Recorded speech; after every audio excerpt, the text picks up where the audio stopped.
पूरे भारत के लोग और पूरे देश विदेश में बैठे हुए जितने भक्त इस आस्था चैनल के माध्यम से कथा सुन रहे हैं, सबसे पहला नवरात्रि का व्रत, नवरात्रि की उपासना सबसे पहले किसने करी थी? भगवान राम ने।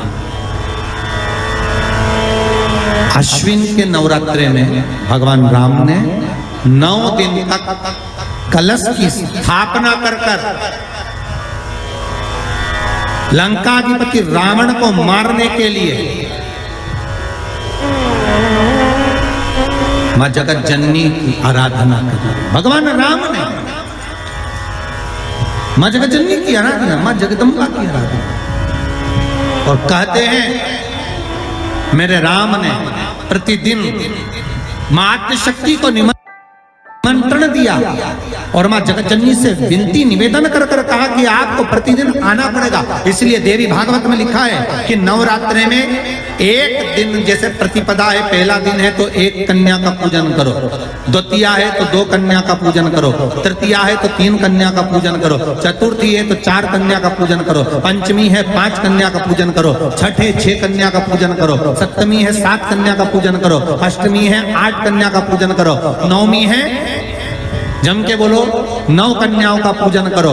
और अगर इस तरह से आप पूजन नहीं कर सकते नवरात्रि में, तो 9 कन्याओं का पूजन एक साथ या तो अष्टमी के दिन या नवमी के दिन कर दो, या मध्य में, बीच में भी आप कर सकते हो एक साथ। पर अगर आपकी कोई कामना है, आपकी कोई इच्छा है, मालूम पड़े, जैसे कई लोग कहते हैं कि हमारी इच्छा है, हमारी वो मकान नहीं बिक रहा, या हमारी वो जमीन नहीं खरीदी जा रही, या हमारी कोई कंपनी नहीं डल रही, या हमारे काम में ये अड़चन आ रही है, तो नवरात्रि में, 4 नवरात्रि में से किसी भी नवरात्रि में आप नियम बना लो कि एक कलश की स्थापना कर एक दिन में 1 कन्या का पूजन कर उसको भोजन कराना, लाल वस्त्र देना, लाल चुनरी देना, दूसरे दिन में 2 कन्याओं का पूजन कर लाल वस्त्र ओढ़ाना, लाल चुनरी देना, तीसरे दिन में 3, चौथे दिन में 4, 5वें दिन में 5, ऐसे 7-9 दिन तक एक कन्याओं के क्रम को बढ़ाते आप उस पूजन का विधान प्रबल कर सकते।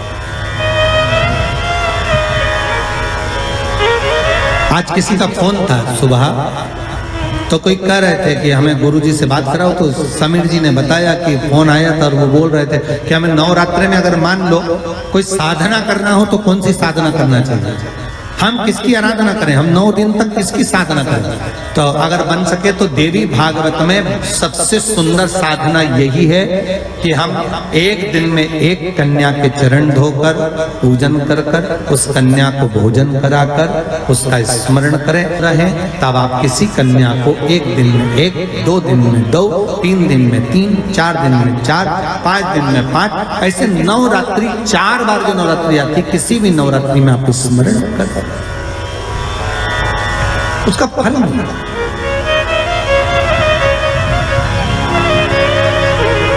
उसका फल होगा।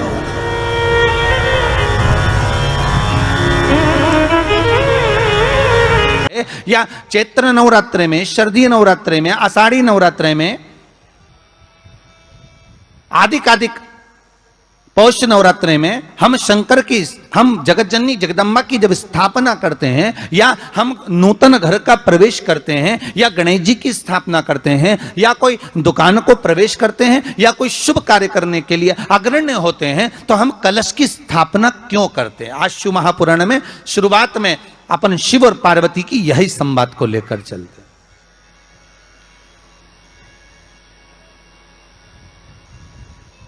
आखिर कलश में ऐसा क्या है? कलश के अंदर आखिर ऐसा क्या विराजमान है कि 33 कोटि देवता उस कलश के अंदर आकर बैठ जाते हैं महाराज?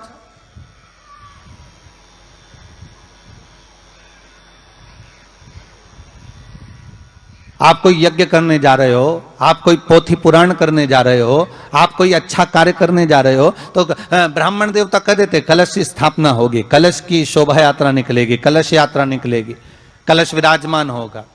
और आज हर की पौड़ी पर, प्रयागराज में या उज्जैनी में, नासिक में जो बड़े बड़े कुंभ के मेले होते, कुंभ का मतलब भी तो कलश से होता है, उसकी महत्वता क्यों है?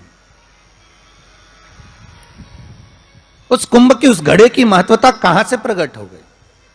शिव महापुराण की कथा कहती है महाराज, भगवान ओघड़दानी शंकर स्वयं आद्य शक्ति जगदम्बा से कहते हैं कि जगदम्बा तू क्या चाहती है बोल। तो जगत जननी जगदम्बा कहती है कि जहां मैं हूं वहां शंकर है, ये आपने कह दिया, पर जहां शंकर है वहां पार्वती का होना जरूरी है। उसके लिए सिद्ध करने के लिए एक स्थान ऐसा बनाया जाए जहां पर शंकर विराजमान है और शंकर के साथ पार्वती विराजमान है। तो शिव जी ने कहा पार्वती उसके लिए मैं तुझे एक सुंदर कलश का निर्माण कर देता हूं। दुनिया का रचनाकार, दुनिया की रचना करने वाले महाराज, संपूर्ण ब्रह्मांड की रचना करने वाले, जिनको भगवान शिव ने स्वयं ब्रह्मदेव से कहा है कि ब्रह्मा जी तुम सृष्टि खंड को आगे बढ़ाइए, सृष्टि की रचना करिए। और आज ही के दिन, यही चैत्रीय प्रतिपदा के दिन, यही इसको कहते हैं नया संवत्सर, नया वर्ष। हिंदू धर्म में क्यों कहा जाता है? आज ही के दिन ब्रह्मा जी ने महाराज सृष्टि की रचना करना प्रारंभ करा था। आज ही के दिन भगवान शिव और ब्रह्मा का संवाद हुआ था। सीधे भगवान शंकर ब्रह्मदेव के पास जाकर बोले थे, हे ब्रह्मदेव आप सृष्टि की रचना करिए। तो ब्रह्मा जी ने पूछा था, सारे नक्षत्र आपने बनाए, सारे दिन आपने बनाए, सारी घड़ियां आपने बनाई, सारा पल आपने बनाया, मनुष्य की श्वास गिनती काउंटिंग अर्थात मनुष्य के शरीर की रोमावली, ये सब आपने निश्चित करी है। दोस्तों, अगर आपको ये वीडियो अच्छी लगे तो इसे लाइक करें और चैनल को सब्सक्राइब करना ना भूलें।